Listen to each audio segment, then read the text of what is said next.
The challenge was getting him to jump in. And so I did all of the normal things that you would do. I stood there in the pool, looked on the edge to him, did the best little cute baby talk thing that I could come up with, which probably wasn't very good. But I tried really hard, nothing. He'd sit there at the end and he'd prance. Those of you who've had labs, you probably know what I'm talking about. He'd prance his feet, but he wasn't coming. He wasn't jumping in.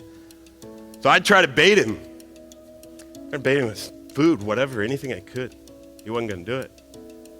So I did the one thing that all the experts tell you never to do. Picked him up and threw him in. Picked him up and threw him in, and of course he knew how to swim, so once he got in, hey, sorry, he didn't swim, a beeline, straight. He hit the water, swim right out. I kept throwing him in. I said, he's going to get used to this. Sure enough, he'll get used to it. He wouldn't do it on his own. And so I kind of give up. But then one day, I don't remember how long this was afterwards. One day, I'm with him near a pool, and I throw the tennis ball. Just like every other lab in the world, love the ball. Throw it out into the pool. I'm just going to see what happens. And for some reason, he didn't think. The instinct of chase the ball, I think, overcame every other thought in his mind. There was something about that initial moment of him jumping on his own, mentally for a minute. Maybe he just lost all sense of reason, so focused on the ball that he jumps in and he goes in. From that moment on, it's nothing, absolutely nothing for him to jump in. You see, Samuel, initially he's afraid.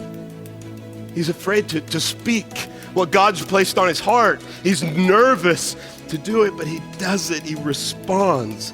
He responds in obedience, responds to the voice of God. He jumps in fully. He tells Eli everything the scripture says and hid nothing.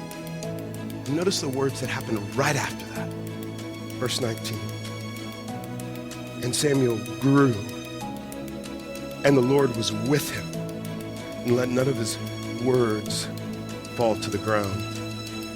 You see that response of obedience, that jumping out there and doing something courageous because it's what God had called him to do, because he was faithful enough to hear the voice of God. It creates this momentum in him, and that obedience then opens his ears to the voice of God, and he responds and he grows in the Lord.